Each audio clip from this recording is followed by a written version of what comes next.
this special meeting of the Board of Directors of NID open.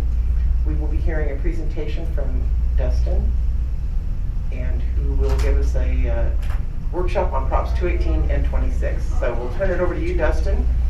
For any public who may be listening, we will be taking public questions and comment after the full presentation and after the board has had their opportunity to ask questions. With that, we will begin. You know, Madam Chair, I don't have my agenda in front of me. Do we have an item for public comment on non-agenda items? You know what? I don't have my agenda in front of me No, either. sir, You we do do not. not. Okay. Good. This is a special workshop, so there's not public comment on items not on the agenda. We are going to move straight to the workshop. Very good. So I don't know if we have public yet, or if we No, will. we do not. Okay. If we do have public, then I would say hold your comments public until the end, and we'll open it up for questions, comments at that time. And then board members, let's please have this be a discussion, so interrupt me anytime, and we can chat. So I'll start. So in order to really understand Proposition 218 and Proposition 26, you need to first begin with kind of the tax revolution in the late 1970s. So as you're all familiar with, thank you.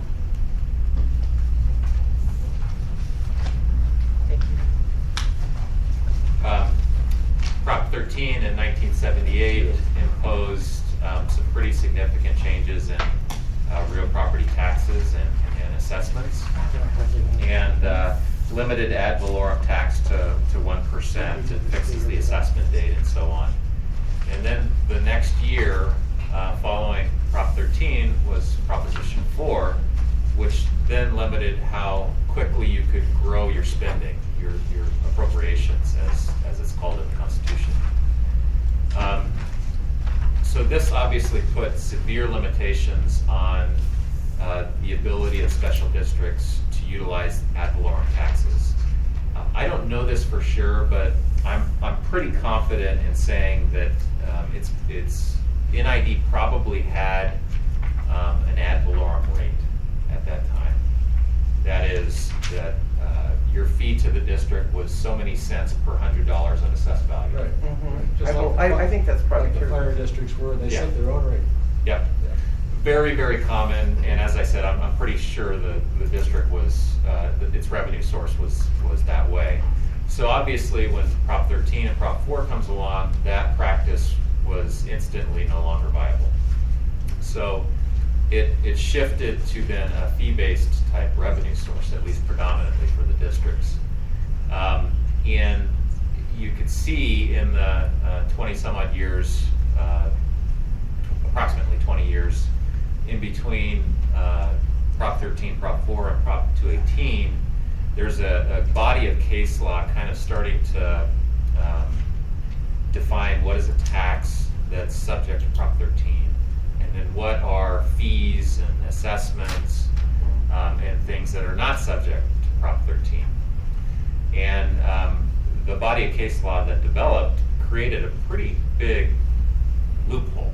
That's actually language used in the voter pamphlet in Prop 218, that there was a loophole that allowed local governments to impose what looked like taxes, but just in the form of fees. So Proposition 218 closes that Prop 13 loophole that was perceived to exist. And it, as we'll discuss, it imposes procedural limitations and substantive limitations on new property-related rates, assessments, and taxes. And then Proposition 26 in 2010 really slams the door shut on all of this talk about whether it's a tax or a fee or an assessment. It basically says everything is a tax. And there's 7 exceptions to that that we'll go through. But just keep in mind kind of this historical march, this development in the law, because it really helps, at least for me, in understanding Proposition 218.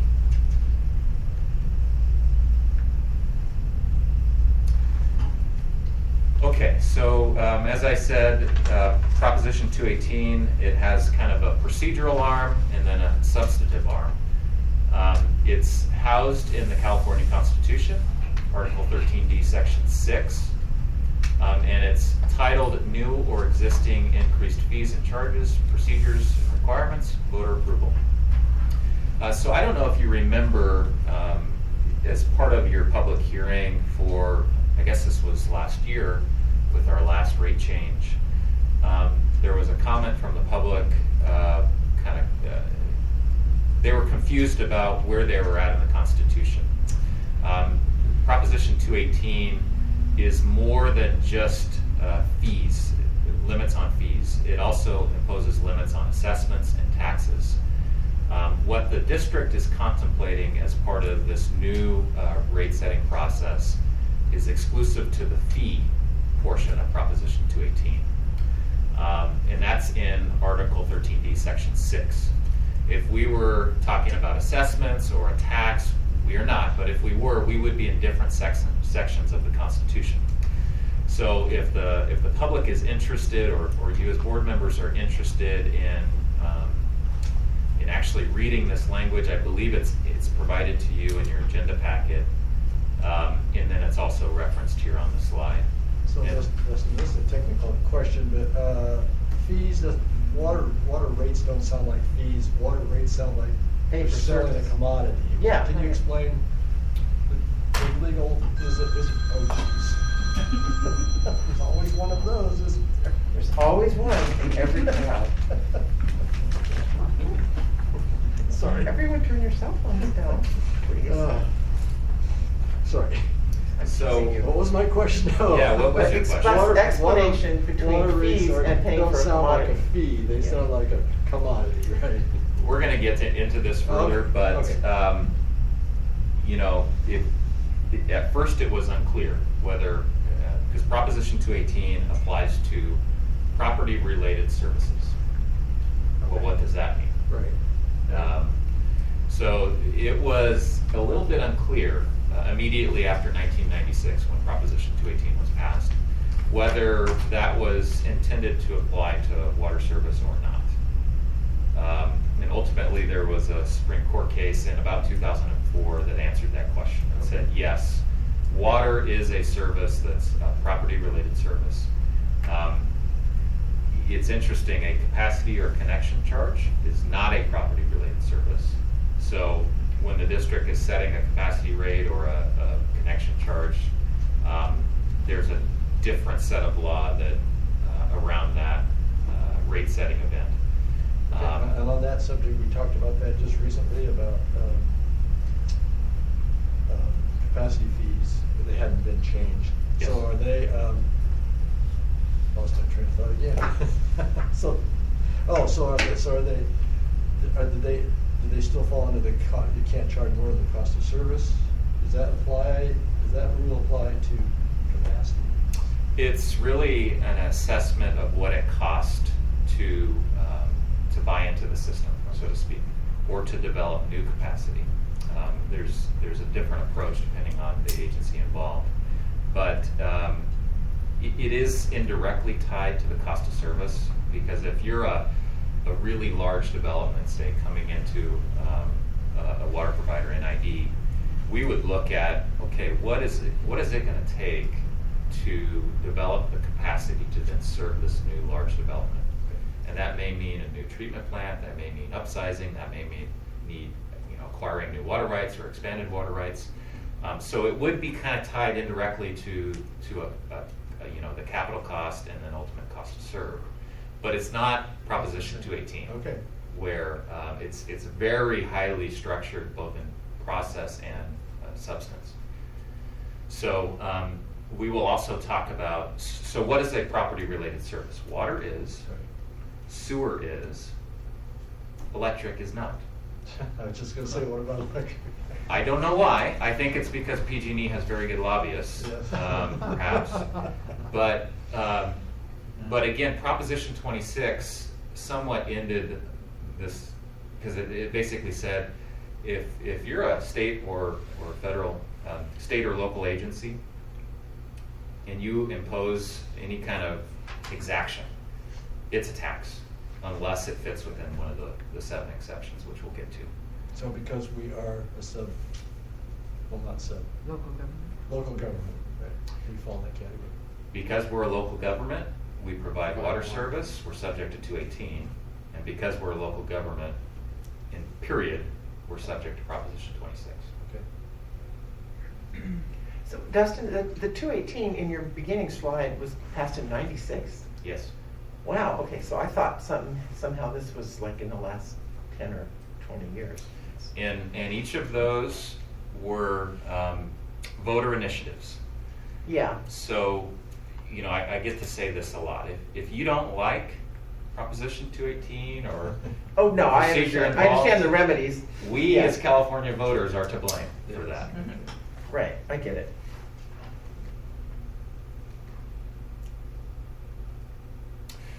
Okay, so we're going to now talk about the procedural requirements. There's kind of 6 steps here. First, you identify the parcels upon which the fee or charge is proposed for imposition. That'll be all parcels within the district. You then calculate the amount of the fee proposed on each parcel. That is customarily done through a cost of service study. You provide written notice by mail to the record owner of each identified parcel. You then wait at least 45 days and you conduct a public hearing. You as a board have to consider all protests against the proposed fee or charge. And then if written protests against the fee are presented by a majority of owners of identified parcels, the fee cannot be imposed. That's called a majority protest. Mhm. And I meant to ask Chip, I didn't get the exact figures, but it was around 29,000? Yeah, it's close to 3,000. 29,000 Oh. was the big number? The total number of customers. yes. Yeah. So just ballpark, because this, And what percentage of those were duplicate ballots? Because wasn't the falsification rate somewhere around 25%? Gosh, I didn't calculate these either. No, Dustin's talking about the total number of customers that we have is roughly 29,000. And then when we did the last protest hearing. the last protest, so the protestants, that number I think is what you're referring to. Was around 3,000. Yeah. Mhm. And there was some number that were double counted and. And False. my recollection is that 25% of those voted twice.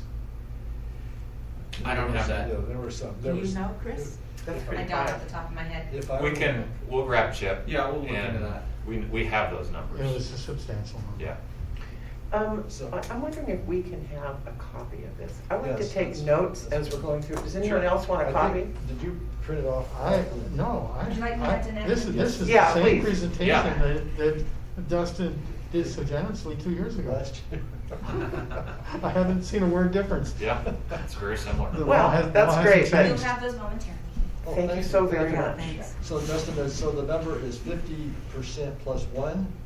Of Or- valid. A majority protest, so Of- yes. Of valid votes. Plus 1?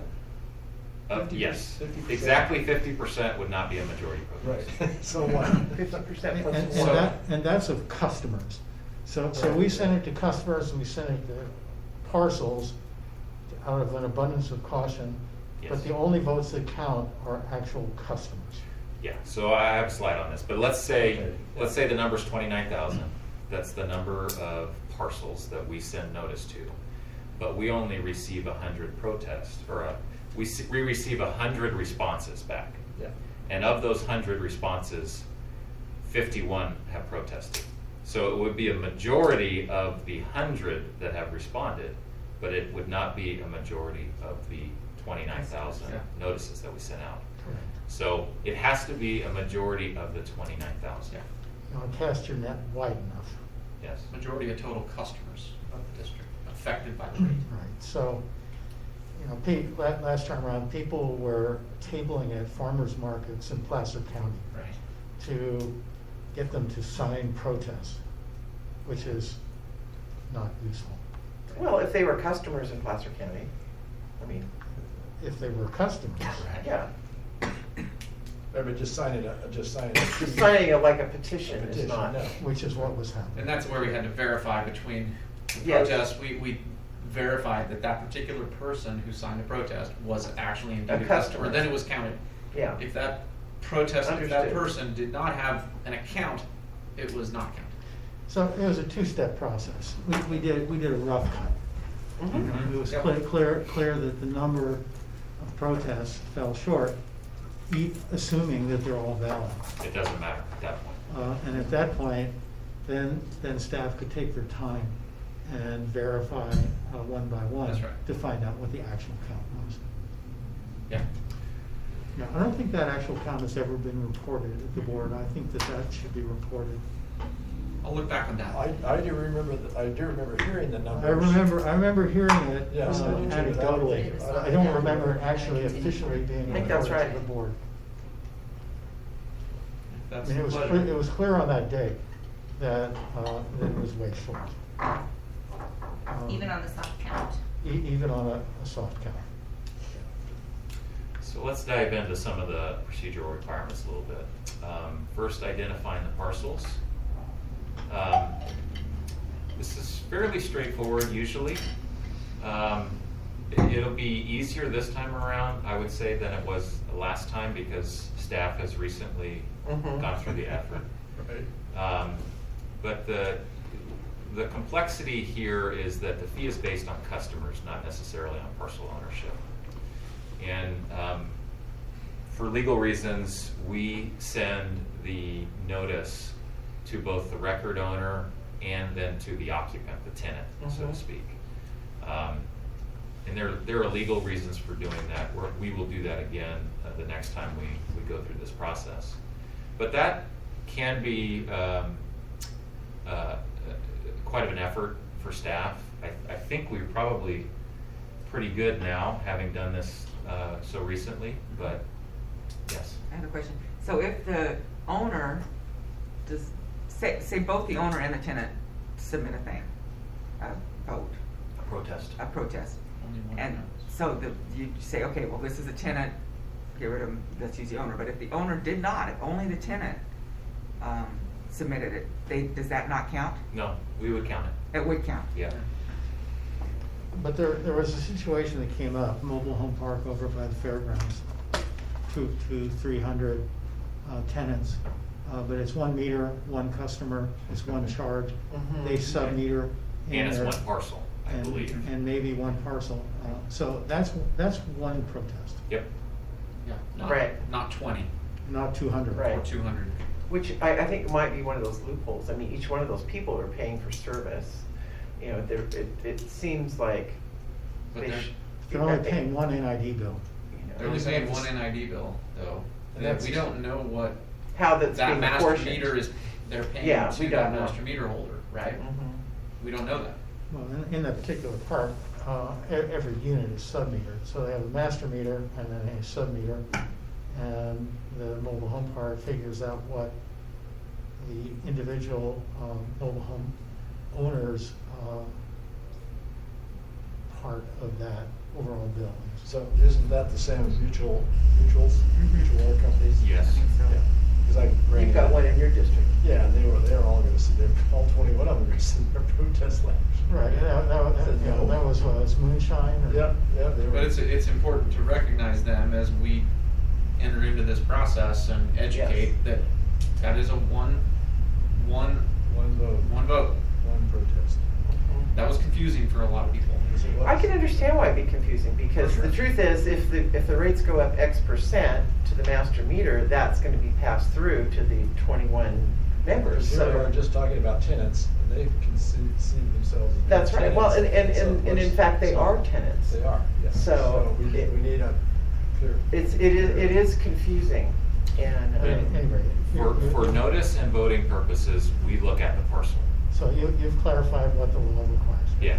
Now, what I have not heard is the 1 meter scenario servicing multiple parcels. That's not, that's against our regulations. Isn't that a Okay. mutual water company? No, that's different, that's what he's talking about. Our regulations very clearly specify that 1 meter or 1 parcel. And- Yeah, I recall that now. And Ricky, you may remember our little brouhaha on Penn Valley, where one meter was serving multiple parcels. That's right. Because somebody in the middle of the night had stolen the service. Dug a trench, right? He who shall not be named. So that 1 meter serving multiple parcels, I believe. That was illegal. For mutual water companies, Mutual water companies. mutual water companies have to follow a different set of rules now to even get approved, right? No, they're not approved anymore. They're not approved anymore, okay, so they're this little. There's a handful of them. Yes, Not right. pulling. But NID hasn't approved any in years. You know. When we got service on our system, we wanted to form a mutual, and we were specifically told NID is not allowing mutuals anymore. You can have a shared pipeline. There's four of you on that pipeline. But you all got your own. You each get your own bill. Yeah. It's going through one box, but you Right. each get your own bill. Right. And so therefore, there's no economy of scale for for us. We each pay our fixed fee and our variable. That policy still stands, you can have, I believe. Sure it does. Multiple hookups to a pipe. Correct. All right, so next slide Next slide. on process, amount of the fee and who is the record owner. So you must in your notice include details of the proposed fee change. And typically this is just a schedule that is attached to the notice. That's kind of, I believe that's what we did last time. It may have even been embedded in the notice as opposed to being attached. It was. Yeah. It was a- embedded, but It was a multi-page. it was not a real readable, customer-friendly document, as I recall. There's a lot of information that goes on. Yeah. Yeah, no, I get it. Yeah. I And get it but- depends on what you're proposing to change, That's right. obviously. Mhm. The table will move Yeah. and Yeah. need to be modified depending on what the proposed change is. But typically what you do is have some kind of table that has current rate, proposed rates, if it carries forward multiple years. And that's a procedural requirement to identify that. And I believe we did embed the tables. And Yep. that's what we have done in all the past ones that I Yes. remember. Occasionally, there's questions about who the record owner is. That's actually defined in Proposition 218 as the person whose name appears on the last equalized secured property tax assessment roll, or it's a representative of the public entity such as other districts within our service area, the state of California, or the United States, if either the state or the feds own property within the district, and I believe they do. Yes, they do. Are they exempt from paying? No. They are not. I No, didn't think remember so. a couple meetings ago how we received the notice from the fire district? Yes, Now, that was an assessment, Yes. not a fee, but it was Proposition 218 notice. yeah, Very similar. okay. I'm just gonna change the screen. Hang on. Okay, so we already talked about this. What is a majority protest? You remember that it's on the notices sent. It's on the big number. Mhm. So The you- public needs to get 50% of the notices that is sent. Thank you. And that's around 29,000. Mhm. This is something for you as board members to be aware of. I recall talking about this a couple years ago. There is no legal requirement to include a protest form in with the notice. Right, right. I will tell you, my preference is to just go ahead and do it. And I was gonna say the same thing, people were mad about that. Yeah, Yeah, they it's, were really mad about that. people, it's kind of like a gotcha. They think that you're trying to Mhm. pull a fast one on. That's right. Yeah, it's better to be upfront.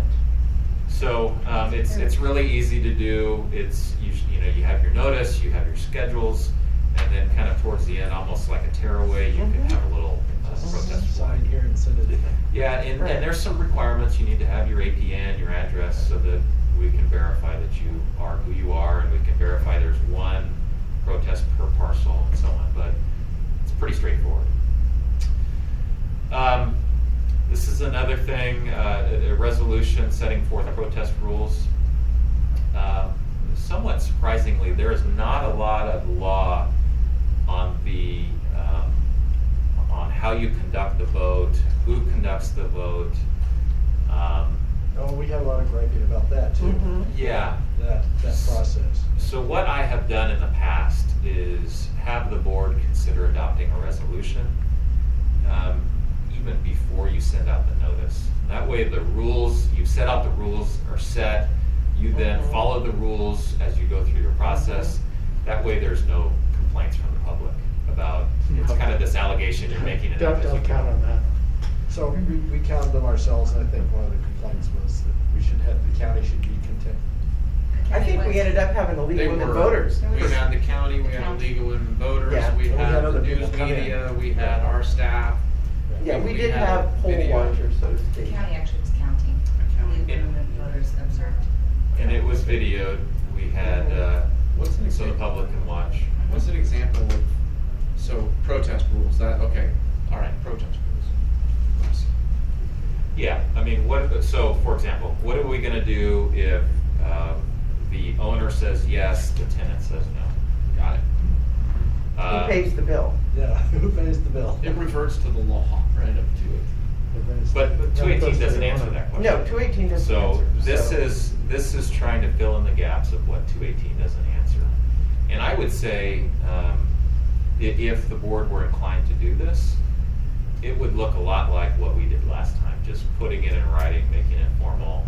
We're gonna have, the vote being conducted by so-and-so, being supervised by this and that, and available for viewing by the public, you know? Mhm. So it just kinda, again, it just, it makes the public aware of what the rules are, so it doesn't give the appearance that we're making it up as we go. So it has helped in the past. We already spoke about this, but only one protest counts per parcel. And this last point is really important. This wasn't resolved until just a few years ago by an appellate court decision out of the Imperial Irrigation District. But you need not hold separate accounts when adopting multiple rates. So what Imperial Irrigation District did is they had a municipal rate, an industrial rate, an ag rate, Commercial and then rate, even, whatever. yes, I mean, and they had a whole different, quite complicated rate structure that was all kind of driven based on customer class. And there was a challenge to that. What the district there did is they said, no, it has to be a majority protest of the whole, not, let's say there was an ag class of 20 landowners. You don't need to, it's not appropriate to get just a protest of that small 20-member class. You have to get a protest of the whole of the district. So that's now the law, and you know, that was a big question mark in my mind. Mhm. I was concerned about that for a number of years, and fortunately it's now resolved. So to bring that home, you know, we have M&I customer, or treated customers and raw water customers. There's lots of treated water customers, smaller subset of raw water customers. The raw water customers, all 5,000 of them, can't say, well, a majority for us is 2,500. Correct. Right. The majority is for the whole. Correct. 14,000. That 29,000, you need a majority of that big number. That's the class. Yep. Even, I don't know if we have this, but if there was a small treated water, like a pump system, where our cost is significantly more to that small pump system, because we got to pump uphill to them, and we adopted a rate that was unique to that small class. They couldn't just get a protest of that class, they would need to have a protest of the entire district proper.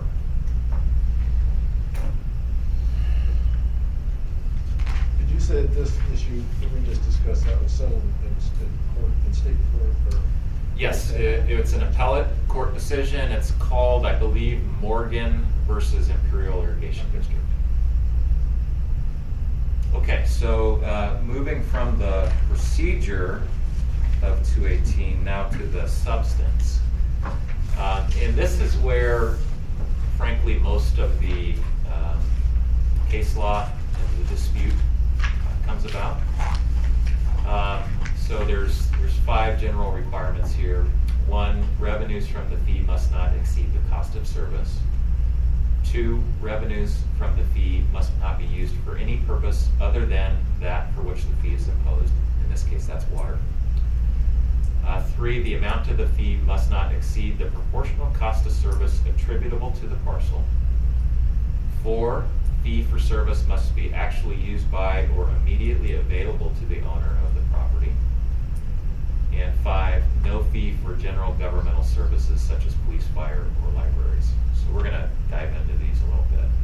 Okay, can I ask a quick question? Sure. Therefore, based upon these substantive requirements, you cannot use the fees to create a fund to subsidize other users. That's correct.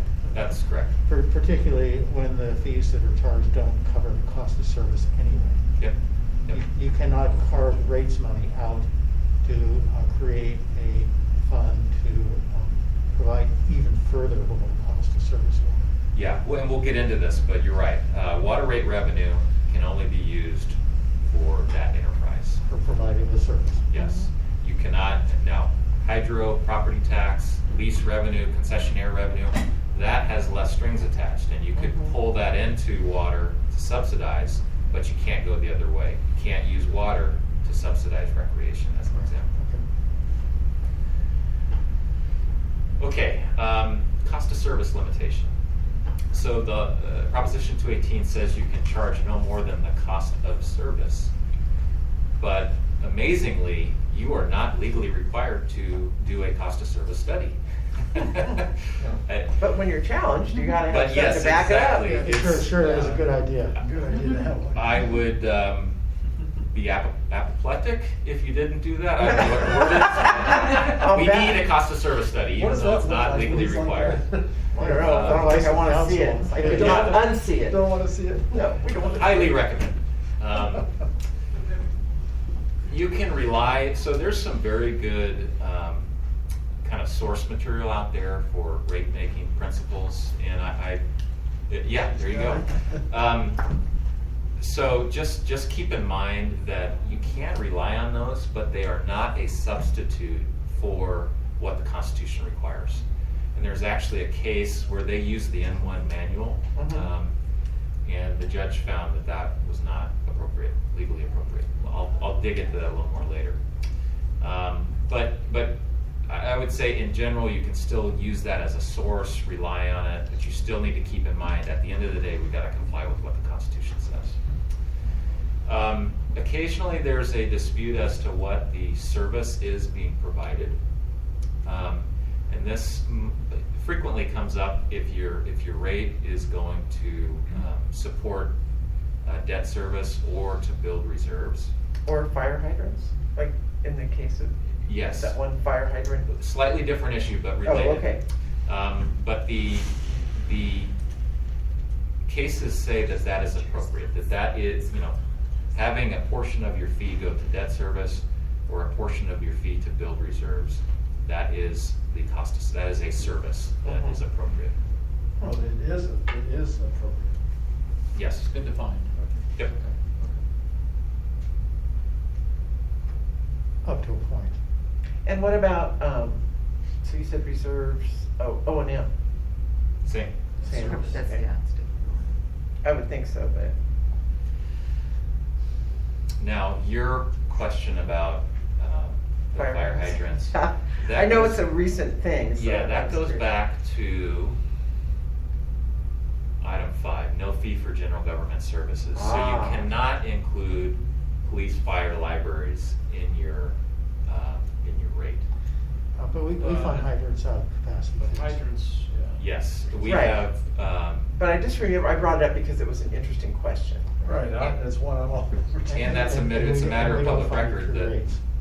there's a class action lawsuit. Correct. In which the district is involved, in which that is an issue being raised. Now, we believe we'll prevail because we have non-rate revenue coming in to support that service for the public. But it's currently in litigation, so we'll see.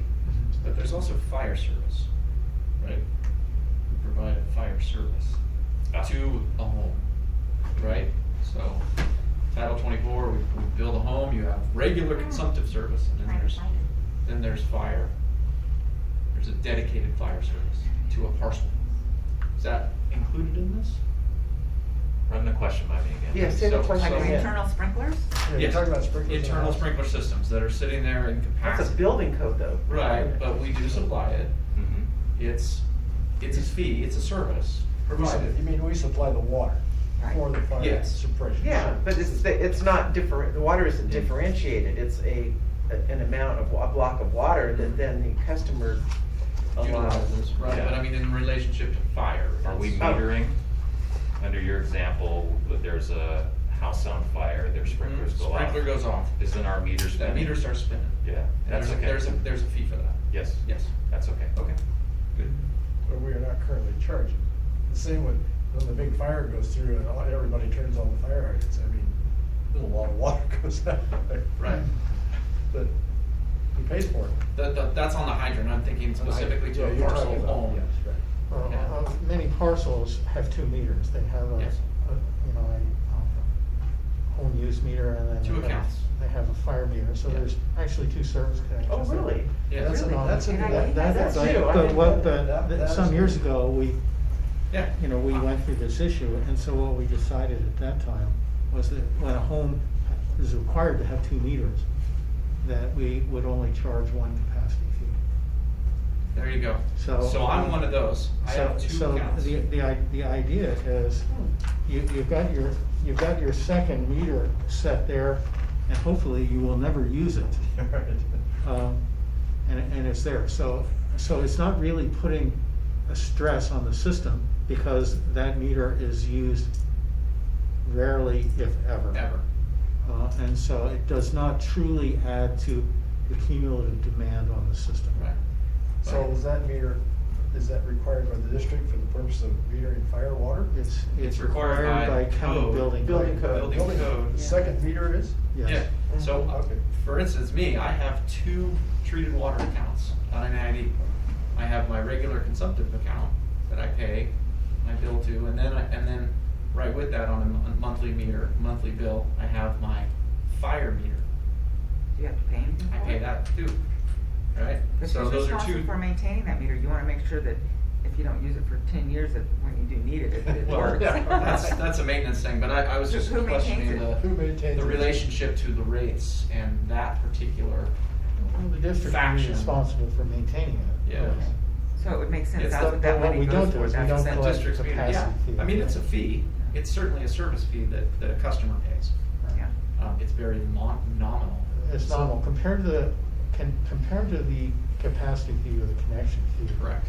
It's the connection fees that are in the multiple tens of thousands of dollars. Yeah, The monthly fee is truly nominal. right. So you're paying base on that meter every year? Yeah, every month. Every Mhm. month? Okay. It took $3. I mean, How many? it's crazy. It's nominal. Right? Yeah. Super low, because there's no volume. No volume. It's just a base rate. Yeah. Anyway, sorry to. We distract. digress. It's all right. But that was an interesting, I didn't know that. I That was didn't either. interesting. I've heard people Yeah. gripe about the 2 meters, but I didn't know where it came from. Yeah. Well, it's We to maintain we made a it. major concession on that. And the Contractors Association came in and argued their case passionately, Huh? that it's not fair, you cannot charge 2 capacity fees, because it's really only 1 service. Right, rarely It's a would you meter use it. there Mhm. to hopefully never be used. And so we agreed with Okay. the contractors on that, and we waived the capacity fee on the fire meter. Okay. Okay, the next slide gets to Nick's question earlier. You can only use fee revenue, 218 revenue, for the purpose for which it was imposed. So water rates go to water service, that's it. One of the very significant unintended consequences of this is that lifeline rates or low-income rate assistance programs, they're unconstitutional if you use Proposition 218 in revenue. Right. Because it's in effect an admission that I'm overcharging you to provide pay a for it, lifeline yes. rate to him. Correct. So as a result, you have to pull in non-rate revenue, Oh, non-water interesting. revenue. So Hmm. in our case, we've got hydro revenue, lease revenue, recreation revenue that we could pull in to our water fund, so to speak, then fund that low income rate. So, system. last year, we had $500,000 in the budget to establish a, low income assistance rate. We cut it out of the budget, so presumably, the money that filled that $500,000 bucket was not rates money, it was hydro money or property tax Yes. or something else. Yep. Did we eliminate all of it or just a portion? Every bit of it. We elected to eliminate that fund and subsidize below cost of service water even more. That's what we did. Say that again? We still have the low income assistance. I thought program. we chopped. We reduced it. We We reduced reduced it it, but we didn't because eliminate there it. was not that many customers that needed it, so we transferred out some money, but we still have the program. That's what I thought. I'll check into that, I'm not Yeah, sure. I think most of the money is gone, so the program exists, but it's a skeleton program. But we I had don't, some- I think we that's had some incorrect. customers- It'd be interesting. I'll look to into that. Utilize Please do. I can't recall off the top of my head. Yeah, There have been that'd be some- interesting to know. There have been some legislative efforts to try to tackle this problem, because not every district in the state is as fortunate as NID is, where they have this other sources. revenue that they could then utilize. So we'll see. There's still some dialogue about trying to come up with a solution here to this problem, but nothing just yet. And the electric utilities since they're not subject to Prop 218, they just pull it out of their rates. Correct, but they are They just subject to Prop budgeted. 26. If you're a public agency, you're subject to Prop 26. Oh. If you're PG&E, you're not subject to Prop 26. You just get PUC approval for your care program or what, I think that's what they call it. But they're subject to the criminal code. Don't get me going. Okay, this proportionality issue is where most of the recent dispute and litigation centers around. At the end of the day, if you have tiered pricing or Mhm. different pricing for different classes of customers, you have to have cost differences that drive that difference in price. Cost of servicing that. You must show them. You need to show your work, Show your basically. work. Now, where the cases differ, and there's actually what's called a circuit split in California at this time. There's a line of cases that are very strict. No, proportional means proportional. You have to almost be down to the parcel level to prove that cost is proportional to that house. Other cases on the other side of the split are more lax. That there's some deference given to the agency. This is a legislative function that the district would be engaging in, and there's some deference when you're kind of engaging in a legislative role. So let me give you a couple of examples of where the two sides are in this dispute. And I should say, eventually the Supreme Court, that's how this works. There's appellate court decisions that are different. Eventually the California Supreme Court will step in and decide which is correct. But as of right now, that hasn't happened. So on the extreme side, where there's a very strict proportionality requirement, that's the San Juan Capistrano case from 2015. You'll recall that because it was in the newspaper quite a bit. I'm going to simplify what they did just for purposes of discussion, but if you can imagine, they have a $100 million budget, right? That's their total cost of service. What they did is they said, okay, 50% of that, under my example, $50 million, goes to the top 20% of the users. The next 25% of budget goes to the next 20% of users. 15% of budget goes to the middle 40% of users, and then 10% of the budget goes to the bottom 20% of users. So it was kind of this arbitrary, we've got our $100 million budget, but then we're gonna create tiers based on usage and have a tiered pricing structure that then mimics that.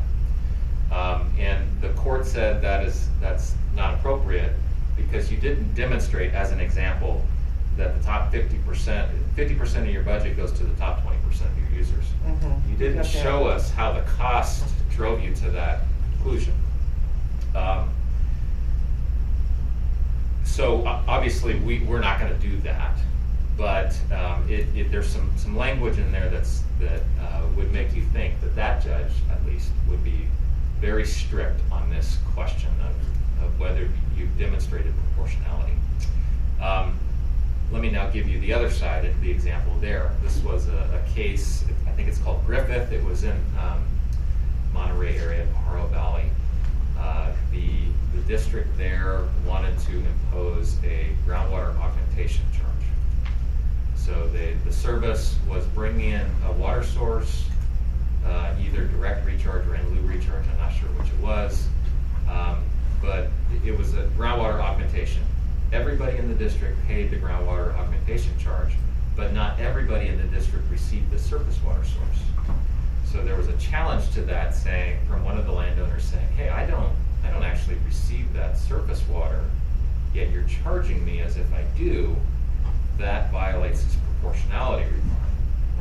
And the judge in that case said, oh no, it doesn't. You're part of the class, you're benefiting from the class, and whether you actually directly receive this surface water, this augmentation or not, you benefit from it, therefore it's proportional. So where that applies to NID, we're going to demonstrate proportionality. And then if there's ever a challenge, just keep in the back of your mind that we could get a judge that's on the strict side, or we could get a judge on the lax side, or somewhere in between. And we just need to do our best to comply, no matter where that judge is on that spectrum. Try and get the judge you want. And this is where your cost of service study is important, because we really need to kind of trace the line, give the logical chain where we justify the different costs amongst the customer classes, or even tiered water rates if that's a route we take. So I have a question. So in talking about tiered rates, the idea that if you use more, you pay more, you use less, you pay less, it's like a conservation incentive. I've heard both that it is allowable and not allowable under Prop 218. Can you comment about that? Sure. And I think people that say that are either in the San Juan Capistrano court or in the Pajaro court. Well, it's like, well, let's get what's real. No, I will tell you, I have struggled at times with some of our districts because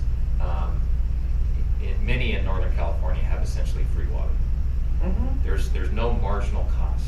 Right. If you're in Southern California and you're getting your water through the Delta and you're pumping it incrementally and then over the Tehachapis, Right. there's incremental cost. There's a lot of cost, yeah. And if you use one less acre foot of water, you save this amount of money. It's Mhm. very clear that there's Mhm. It's a demonstrable. marginal cost. Mhm. But when your water's free and it's predominantly gravity, it's a more difficult task to say that you, customer using more, ought to pay more per unit than a customer using less. It's not impossible, and there are ways to do it. I think you look at it primarily in terms of the capacity that you have to devote to that large Mhm. user. You have to upsize your pipes and Mhm. make sure your treatment plant is running at optimal, and so on. You improve the Weren't case. these rates really imposed as a way of incentivizing conservation? We'll give you your first increment of water relatively cheaply, and to discourage you from being a water wasting hog, we're going to make your second, third, and fourth increment of water really expensive, and Mhm. so you therefore have a pocketbook or an economic incentive to conserve. And I think that's what's been found not allowable. Yes? If it's strictly kind of a punitive type thing, if that entity hasn't traced that higher rate to an actual cost, then yes, that would be inappropriate. So if it's strictly punitive, and the way this rate structure was originally conceived, it was truly punitive. And the idea is you don't have to conserve, but if you do conserve, it's not it'll cost you an arm and a leg if you don't conserve. That's punitive. So let's take Paradise Irrigation District. I think they're a good example of this. They have 2 reservoirs, gravity system. They're about 95% gravity, and their cost structure is such that they're about 97-98% fixed costs. So whether they deliver 1 drop of water or 10,000 acre feet, their costs are really the same. They've got a little more chemicals in their treatment process, but that's about it. We're in pretty much the same situation. But on a much larger scale, more yes. complex. Yeah. But you see under the PID example, it's hard to say that customer A, that's a large user, ought to be charged at a higher tier rate than a lower usage customer. I mean, you can do it, but it's more difficult than that Southern California Water Agency, where they're importing water and there's marginal cost every step. And there's limited water. And so rather than taking a punitive approach, is there a structure that can be an incentivized approach? Where, I mean, I'm not sure how that works, but where if you use less, you pay less, or is that just how it is structured anyway? I think rather than using the words punitive or incentivize, everything needs to go to cost. So if it costs less to serve the low user, that's fine. Then, and it costs more to serve the high user, and we demonstrate that. We trace it back in our cost of service study. That's fine. You can't just say, like Capistrano did, we're making a policy call here that this % of our budget ought to be paid by our high users because they're a good revenue source and we want to encourage conservation. So is that true all over the state of California? You can use essentially as much as you want or as little as you want, and everybody's paying the same consumptive rate? I mean, it differs. No, every agency is going to be different because every agency's water system is different. I understand that, but within the differences of the system, given the Southern California example and then our example and Paradise example, is that there is no way under Prop 218 that one can charge higher for higher usage other than tracing it back to the cost of service. To actual That's cost. correct. So now this discussion came up with Laura and Greg and I on the egg policy. I would imagine, yeah. And the reverse is true for us right now. The more you buy, the cheaper it is, right? That's been in place as long as I've been. Yeah, and so that's converse. So is that That's also converse. okay? But that's not true. We changed that a number of years ago. We basically I thought it was- separated variable costs from fixed costs. So the fixed costs are the same for a 1/4 minor inch user as they are for a 100 minor inch user. The fixed. And that's the difference, so. And so the reason that water is cheaper for the big user is that they're paying one fixed cost, and that becomes an increasingly small percentage of the overall cost. Understood. So that's Greg the tried to difference. explain that to me twice. I still don't get it. Yeah. So You if need you, a whiteboard. if you use Right. 1 miner's inch, Yes. you're paying the exact same Fixed fixed cost. cost Fixed cost. as the individual who buys 50 miner's inches. Right. That fixed cost is a proportionately higher percentage of the overall bill Of the overall, to that oh. single user, Oh. that 1 miner's inch user. And so it appears that 1 miner's inch user is paying more for Per acre 1 acre foot or 1 miner's inch. But the It's- cost of the water is the exactly cost of the same. water is exactly Per the same, unit. but when you get out to the 50 miner's inches and you divide it by total miner's inches, that it appears that 1 is paying a higher rate, but they are not. So it's the appearance. That It's- word right there. Well, it's the fixed cost, right? The fixed cost doesn't follow into each miner's inch. It's volumetric. So, what we were playing with last time was increasing those fixed costs. Correct. And then the consumptive rate was gonna be whatever that is, but increasing the fixed cost To a 50-50. to a 50/50 or whatever. I mean, doesn't, PCWA, isn't it like 70/30 or something? Or- And which is closer to what it actually is. I think the previous cost of service study indicated that, Yes. and the 2008 cost of service study indicated that fixed costs are actually about 75%. Yes. Well, that makes sense, especially for us. And so, because it's a crazy the system. quarter minor inch user, we don't have any anymore, or at least we don't get new ones, is paying a much higher overall rate, because the fixed costs are a much higher percentage of their bill. And, it just, I guess another way of saying it is, the concept is that the very first drop of water that's delivered to your tap or to your farm gate is very expensive water. All of the next drops are virtually free. Mhm. Right. But then what's gonna happen is if we keep increasing the fixed cost, all those 1 minor inch customers are gonna not be able to afford it. Cancel the, drill a well or like something alternative because. And then that's a Well, decision they the have to district make.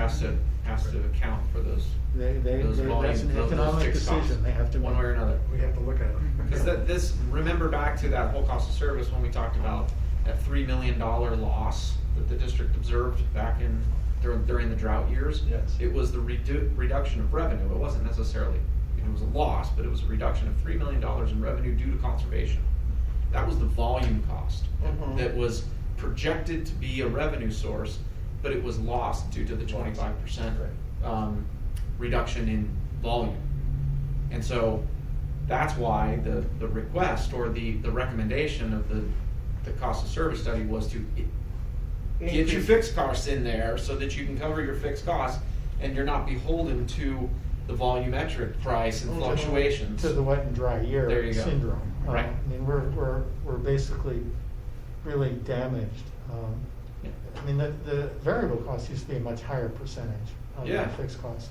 Yeah, I want to say it was What are we 37 now? or something. We're not even at 50%. No, I don't think we made it. to No, 50. we didn't make it. I remember Lauren I Ost think the best we are is. was is adamant 40 about is 40, not 60. doing that. Were you here? I think you were. And the true proportionality between fixed and variable is more like 75 fixed, 25% variable. Right. Um, But we've been living in this world of flipped for Yes. so many years Right, right. that Forever.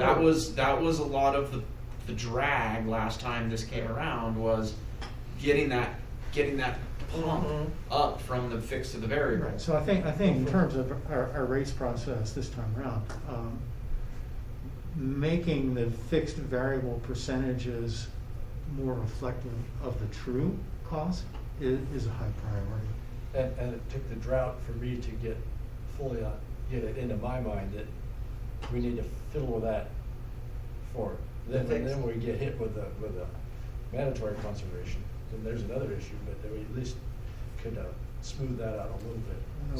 So I just want to, we're getting into the We're in the rate weeds. setting concept. Yes, we are. We're going over the policy 218. Right. We're gonna have the rates committee talking about this to bring back to the full board. So I don't want to cross into the line of starting to direct policy on the rate setting process today, because that's not Right, part of that's the not what conversation. this is That's a about. good- that's a good point. Thank you. So just a final point here, whenever I read your cost of service study, this is foremost on my mind. Mhm. Because this is the most likely area of dispute and most likely challenge. So, when you have a much different perspective than I do, but at least keep this in the back of your mind, that we need to tell our story. How is the rate to customer A proportional to customer A compared to another customer? Well, okay, so this isn't about rate setting, but it's this proportionality. So I know that PCWA did a thing where geographically, which I think our cost of service study sort of points out, that it costs more to take the water, say, to Laura's district than it does to mine. Because just in terms of proximity to where the water comes and the treatment and blah, blah, blah. And so I know that they, for a while, had regions, like if you live in this region, your base cost is X. If you live in this region, your base cost is Y. So it goes back to the question for me, is it possible, appropriate, or whatever, to have those fixed costs be different by region, or do the fixed costs also have to be all the same? I think it's possible to be defensible under both approaches. Uh-huh. I don't I think would one think is so. wrong and one is right. And I can come up with arguments, and I think judges have seen cases on both sides and said these are okay. I'll maybe give you the converse, because I'm Okay. generally familiar of what PCWA did. I'm kind of a zone-based. Yes, they did a zone-based thing. But just keep in mind that when you're at the top of the ditch, or right next to the treatment plant, your cost will always be less than Sure. the person at the end of the ditch. Right. Yet it took both of those customers and their commitment to the district in order to develop the water right, develop the treatment plant, develop the delivery system. So that would be an argument for treating the district as a unit, regardless of where you're at in the system. Because it's a bit of a thought experiment, but the system would be totally different. If you didn't have the customer at the end of the ditch, you just had the customer at the top of the ditch, Then they would be paying more. they would be paying way more, and it'd be a totally different system. And True. you build a different ditch. Exactly. Yeah, you wouldn't need all of that. You'd need something else, Right. and so. Okay. And they took a look at it, PCWA, right, if my recollection, they went away from a zone base to more of a postage stamp. Right, I know they did. Right. So it was interesting just to watch what they did. So, again, not to get too deep into the rate setting process, but I think that's gonna be the conversation that we're gonna have to look at relatively soon. And how do we attribute the total cost of running the district to all parcels versus parsing it out to individuals at the far ends of the lines. Well, we've always used, we're all in this together approach. Mhm. And that's, and I understand what you're saying, Ricky, and you made this suggestion when we undertook the cost of service study. If we use this approach, it'll make the cost much more expensive for people at the ends of the ditches, no question. Because the actual costs probably are greater. Well, yeah, but just to be clear, that wasn't the goal. The goal was to find out what the truth is, and then from there direct policy. And I understand. Yeah. You know, so I lived in a road association, and occasionally we have the arguments, well, I live at the beginning of the road, I shouldn't have to pay for Oh, yeah. for Right, yeah, that that creep one all at the the end of the time. Yep. road, Yep. who's ruining my road, and I don't ever drive on his part of the road. And so therefore, my fees should be this, Yep. and his fees should be It's a that. classic road association. And, It's where lots of and that's die. just as an example, that argument comes up all the time. You know, when my association was set up, it was set up on it, every parcel has an equal share of the road regardless of where they're located, and they pay equal fees, and we're all in this together. And you know, that has been a good strategy over the years, and people have tried to change it, and I've always argued against it because it creates ill will. Yes, And, it does. You have a scenario where there's haves and then have-nots, correct. and So what's, besides PCWI, there's some other examples of districts doing that and doing it successfully? Yeah, because you gave one example, Right. Paradise. Laura but brought up EID on whatever you're doing El Dorado. that's doing that, zoning, right? Or tiering or zoning or, yeah. I just went to all to treated water. What's that? Say that, why, say it, because I don't know what he's talking about. Yeah, the pricing structure of El Dorado Irrigation District, it has it the same. I mean, it's all the same. It's not zones. Oh, I It's a postage stamp. Yeah, Okay. and I'll just say, my I think my that's my preference would understanding. be to follow a postage stamp theory. You know, going back to the road association concept. I think it just works better. I mean, we're in this enterprise as a district, you know, one for all. Why don't we Yeah, let's get table back. theories and We keep getting. Yeah, I know, we keep getting. I So understand, it's- you know, it's a- but- it's a but the tight problem- line here, but- The problem is, Thank you. we're all Yeah, I know. steeped in this Right, issue. right. I know, and we wanna jump on it, cause we Right, have to. Right. Last time I remember we spent a long time on that proportionality slide. We did again. Okay, so back to what Prop 218 requires. One additional substantive requirement is that the service for which you're paying a fee for must be immediately available. And there's, again, been some dispute about what that means. And really, it's a focus on the district, in this case NID, and not on the property owner's decision to make use of the service connection. So, landowner decides, Oh, got it, yeah. I'm gonna go to Europe. Okay, have a great time, but you're still gonna pay your fee, right? But I'm not using water when I'm in Europe. Right. Doesn't matter, it's immediately available to you. Had you been there. This also comes up in either future supply enhancement or demand reduction efforts. So if you want to fund, in your cost of service study, you want to fund some future effort, either on the supply side or the demand side, or both. And a portion of your fee goes to cover that. Somebody has said in cases, well, that's not immediately available to me. Cases have said, oh yes, it is, because that, to ensure that you are continually in service today means that we also need to think about the future tomorrow. And that's okay to charge a fee that has some of that future component in it. So, Land developers are.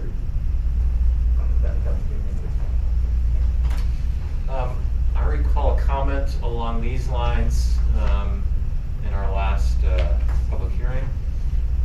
There's, as with most initiatives in the state, they're pretty poorly written.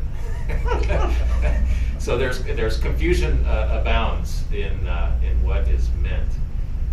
So if you just read 218, Article 13D, Section 6, it will appear to you that there's a requirement that there's kind of this two-step. There's no majority protest, and then there's an affirmative vote before you can impose the fee. That is true, but then there's an exception to that second step for sewer, water, and refuse collection.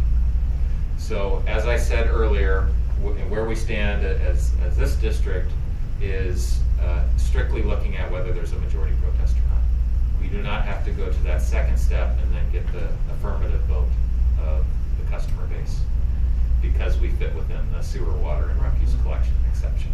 So customers, if you're concerned about that, we are squarely within the exception.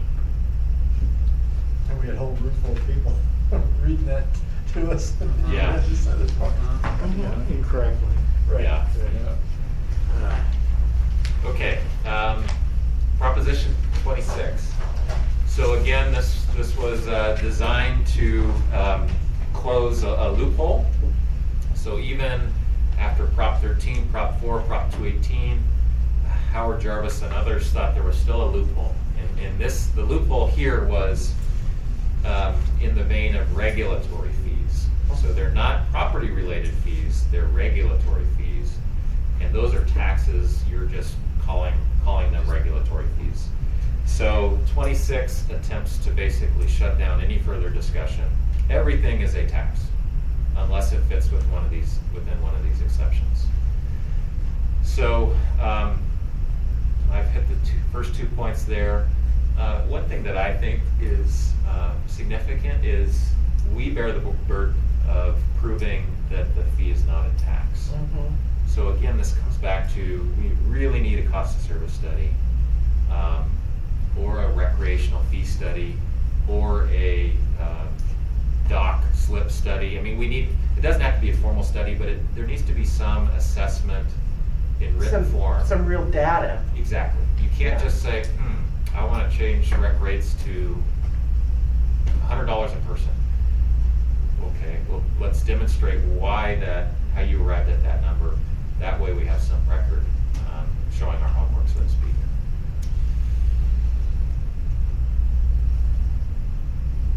So now everything's a tax, and then as I said, there's 7 exceptions. So I'm just going to walk through each of the 7 exceptions. And I should have said in your packet you have Proposition 26 is housed in Article 13C, Section 1. And that's in your packet if you want to read it. So exceptions 1 and 2 are very similar to each other. They're generally related to fees for benefits conferred, privileges granted, services and products provided. So this is where gas and electric utility rates, park and your recreation fees, this is where those, I think, would be housed. And then in order to, so it's not a tax, but you have a little bit of a burden to get outside the tax realm. You have to provide the service directly to the payor. You know, so just imagine somebody coming to your So campground. yeah, give us an example. So imagine as we're walking through this, it's a campground. Okay. And so this is a fee charged on a member of the public coming to our campground. So we have to charge the person seeking entrance. There's no free riders, and then we cannot charge in excess of the reasonable cost of providing the benefit. So again, we got to do our homework here. We can't just say we're going to charge 100 to you and 50 to you and 1,000 to somebody else. We have to have a cost that's uniform, that's reasonably tied to the cost of providing the benefit. Good? I'm not getting what the exemptions are. So what's exempt then? Gas and electric utilities? It's not an exemption, it's an example of services that fit within this exemption. So, okay, remember, so Prop 26 is everything's a tax. Right. But then And you if said it's there are a- 7 exemptions. So these things aren't taxes. These are not taxes, but there's some strings attached or process attached to it in order to demonstrate that you're not a tax. Mm-hmm. If you fail, so if you allowed free riders as an example, Mm-hmm. then you would be a tax and you would need to pass the fee as a tax. Oh, okay, I'm with you. Okay, got it. I So thought you were going through the 7 exemptions. I am. This is Yeah. just exceptions 1 and 2. Okay, got it. Okay. And examples that fit within exceptions 1 and 2 are the utility rates, park and rec fees, Mhm. bus services. Okay. Okay, exception 3 is charges imposed for reasonable regulatory costs to local government for issuing licenses, permits, investigations, and inspections. So this really doesn't apply to us, I don't think. We're not, I can't think of anything offhand where we're in the business of issuing a license or a permit. I guess we do on occasion do some construction inspections for, like, a third-party developer is constructing some kind of pipeline extension that will then be dedicated to us. But we have an agreement that covers that, and the developer covers our fees. So this exception doesn't really apply to the district, I would say, in most cases. Okay, exception 4. This is one that would apply to the district. It's charges imposed for entrance to or use of local government property, or purchase, rental, lease of local government property. So examples here are your slip or dock fees, and then your lease of NID real property. Now, I find this very interesting because you'll recall in exceptions 1 and 2, it kind of contained what was very close to a cost of service. It has the fee being charged has to resemble the reasonable cost of providing the service. This particular exception does not include that same reasonable cost limitation, which was intentional, I have to assume, on the part of Howard Jarvis. And the only reason I can think of that is that they wanted to see more of a free market around this. So think of lease of district property. Like the ditch tender's house for wedding events. Yes, There's a or- market for that that's X. The actual cost of doing it is Y. You can, because this does not include that reasonable cost limitation, you could charge whatever the We market could will charge bear. market, yeah. that was one of my arguments to Rem and to Monica about they were gonna charge some very small fee for that. And when you get out in the market and start looking for wedding events, locations, I helped them to see that it was much larger, Yeah. that the market would bear much more money. You laughing at me? No, the way you said that, I helped them. I help them to see. Well, I mean, not everybody knows that, No, you know, that's we all right. have different expertise. And that's very helpful. We approve. Okay, I get that one. That was a good one. Okay, Yes. exceptions 5 and 6. Exception 5 is a fine, a penalty, or other monetary charge imposed by the judicial branch of local government as a result of a violation of law. The only thing I can think that may come close to that is the next time we enter a drought, if we want to adopt an ordinance that mandates certain water conservation type requirements, you only water On no these more days. than, yeah, on these days, or no more than every other day, between the hours of 6 a.m. or it'd be 9 p.m. and 6 a.m. or something like that. And then you've got just kind of a flagrant violator of that, and your ordinance sets forth a penalty type structure. That would not be a tax because it would fit within this exception. Another exception, number 6, is a charge imposed as a condition of property development. So this is where you have your capacity fees, permit inspection fees, and so on. Oh, okay. Also, you can, capacity fees and that kind of thing, you can go with the market rate on it. Capacity fees are, this just means they're not a tax under Proposition 26.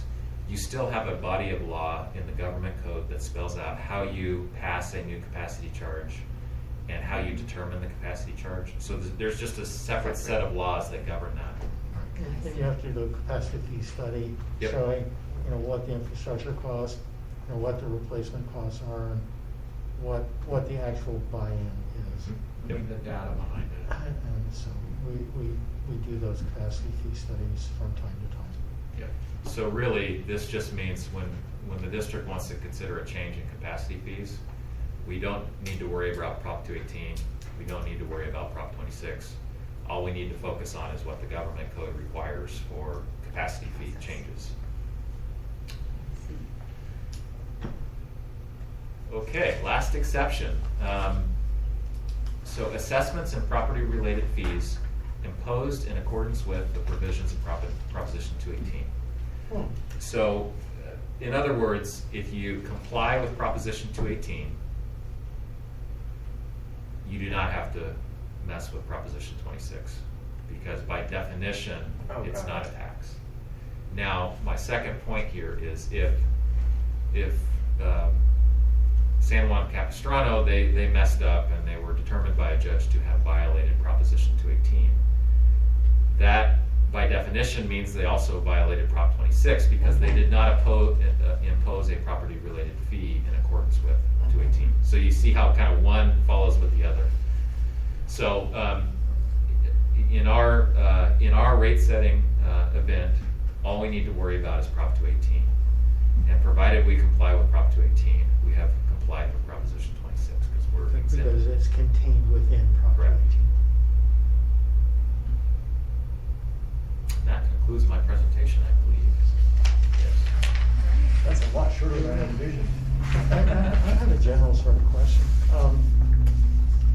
So, you know, we have different sources of income. We have rates income, has to go to cost of service. We have property tax income, at least in the past, we have elected to do different things with it. We have supported below cost of service and water in the past with property tax. Current thinking, I think, is that we want to fund our capital program with property tax. We have hydro income, and we can do various things with that. And currently, we are supporting below cost of service water and water in general. I mean, the subsidy from hydro into water is ongoing and huge. You know, basically, our water customers do not pay the cost of their water in that the water is delivered free to the mid-elevation reservoirs and is 100% paid for by hydro. So those hydro revenues are there because the voters of NID elected some years ago to do a general obligation assessment that was collected through their property taxes. So we paid for you to bear through a tax assessment.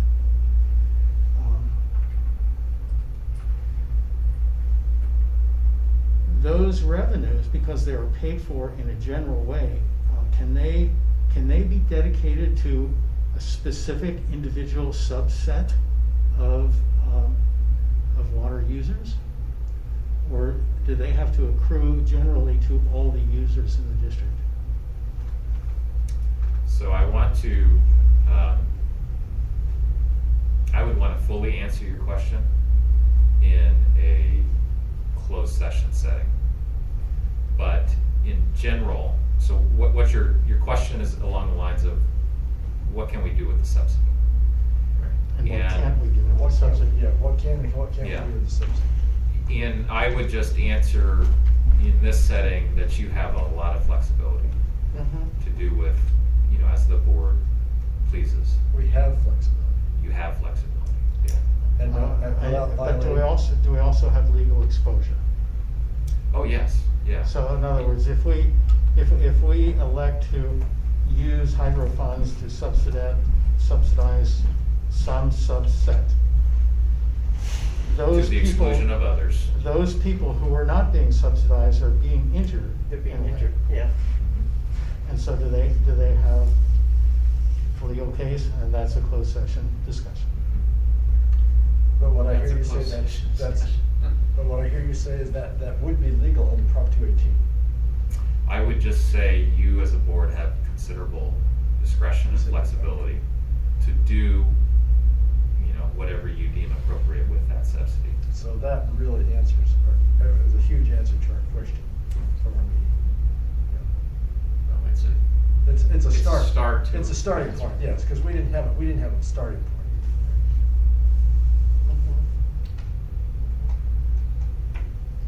Okay. do we still have Scott, it looks like. Scott's there, yeah. Scott, did you have any questions or comments? Am I live? We can hear you. Then no. Okay, Has he been the only? He's the only one. he's the only one, okay. So, are there other questions about this that we want to have further discussion specific to the presentation? As we go through the cost of service, as the rate setting, we'll be able to, that's when the questions will come up. Yeah. We have a lot of questions there. Yeah, there's a lot of questions about rate setting, but that's Yeah. not what we're doing here Right. today. Okay. And are there any members of the public then who might be present and/or have questions about this? No, Madam Chair? No? Okay, seeing none, that completes our special workshop. Is that correct? Do we need to do any other That's it? components of this agenda? I don't believe. I think otherwise then we will adjourn until June 24th at 9 a.m. Thank you, Justin. Thank you. We'll have our board meetings now. Goodbye. Goodbye.